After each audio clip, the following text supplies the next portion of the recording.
Your Excellency, ladies and gentlemen, next I would like to invite the last speaker from the opposition team. Please welcome.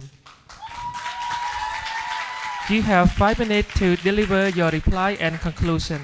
You may begin.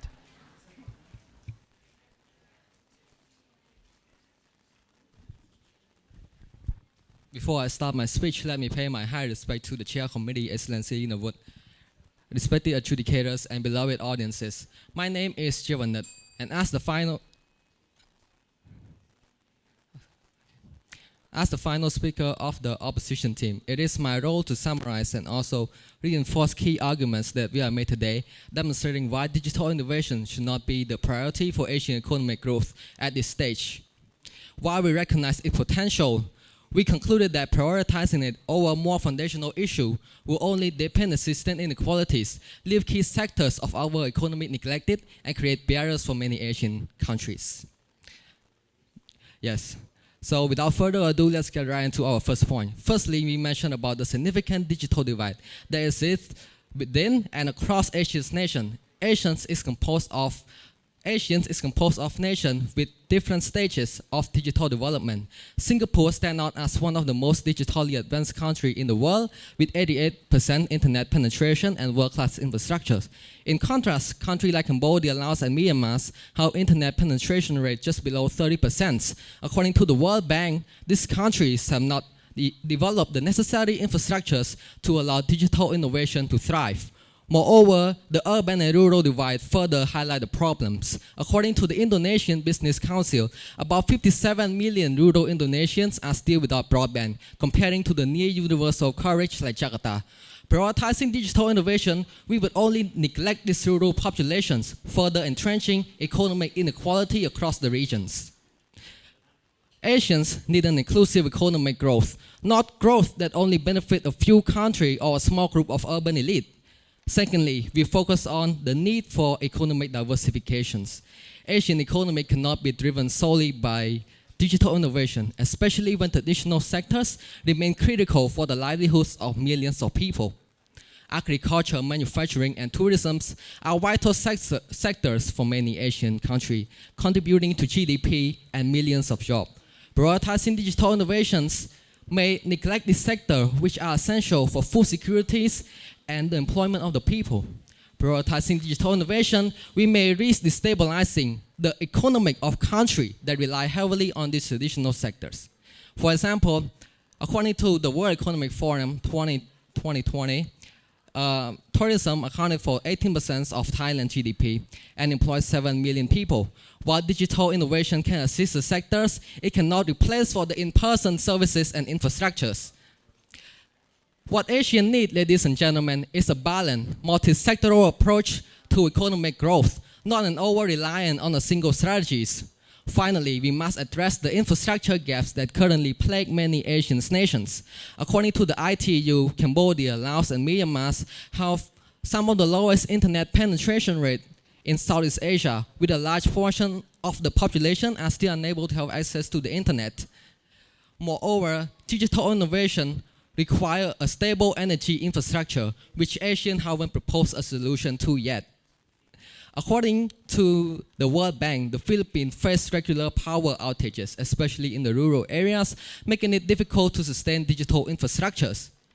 If a country cannot even guarantee a reliable energy, how can we expect it to support a large-scale digital transformation, ladies and gentlemen? My last source in relation to infrastructure come from the Open Development Mekong. Laos pushes ahead with 4 major dams, ensuring its energy security, and was even able to export it to be sold to Thailand, making hydropower a valuable source of cross-border electricity trading that foster not only regional cooperation but strong economic ties. What if Asians start investing in this digital infrastructure before they prioritize digital innovation? Wouldn't that be a better way to go? In conclusion, the proposition team firmly believe that digital innovation should not be the priority for Asian economic growth because of foundational issue, the digital divide, the importance of economic diversifications, and the infrastructure gap that make it impossible for many Asian countries to fully participate in the digital economy. As a final remark, we need to ensure that each and every Asian nations have the infrastructure, the skills, and the inclusive economic policy that allow them to benefit from the digital market. For now, digital innovation is not the answer. Thank you. Thank you. Next, I would like to invite the last speaker from the proposition team. Please welcome. You have 5 minutes to deliver reply and conclusion. You may begin. Testing. My speech will start in 3, 2, 1. There is quote one said, "It's not the strongest of the species that survive, not the most intelligent that survive. It is the most that is adaptable to change." Just like digital innovation, it helps economic in ASEAN to grow, to develop, and to change. To begin with, I would like to pay my profound gratitude to His Excellency Lina Wood, President of BELTEI International University, honorable judges, ladies and gentlemen. My name is Sok Heng. I am the summarizer of the proposition team.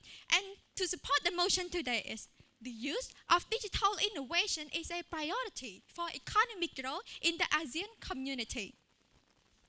According to ASEAN Economic Community aims to create a single integrated market, which means to reduce or eliminate trade barrier among ASEAN countries. And digital innovation can do it. Because digital innovation, it can access the global market among ASEAN community, accelerating productivity and attract foreign direct investment, which can reduce or eliminate trade barrier among ASEAN countries. Dear ladies and gentlemen, ASEAN outlook is a oneness, one vision, one identity, and one community.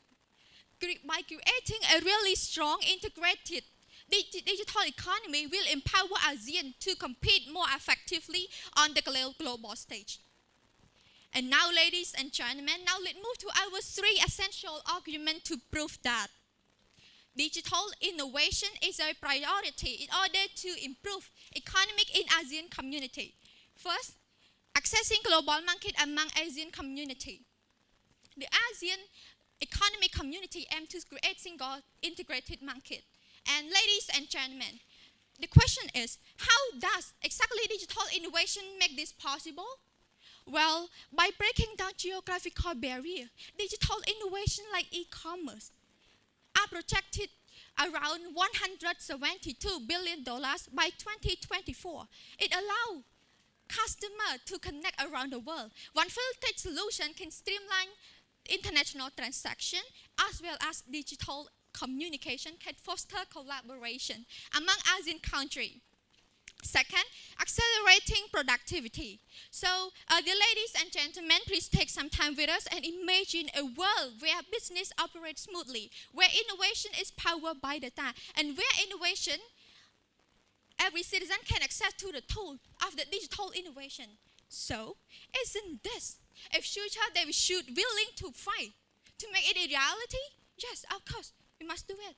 Digital innovation can improve the productivity of the economy in the ASEAN community.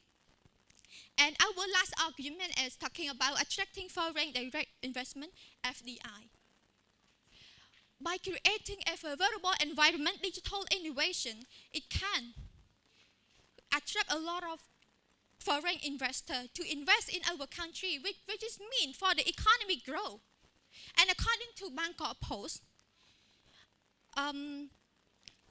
digital innovation can create around 14,000 jobs and contribute around $1 billion, which can for our economic growth. Honorable judges, ladies and gentlemen, we as the proposition team, we admit that there are other factors for economic growth, but in Industrial Revolution 4.0, digital innovation is a priority. It's a priority. That is what we must adopt for ASEAN as well as in our country if we want to grow, to develop, and to change. We have to prioritize about it because the factors that you mentioned about, we can't just think about it as the potential, not as the priority. When we talk about the term priority, of course, we have to prioritize one thing only. But how can we prioritize other factors as well at one time? If you try to prioritize all the things at one time, of course, you must be failed. And last but not least, we and other country, we and ASEAN and our country must continue investing in digital innovation and work together to build a more digital and productive nation. Thank you.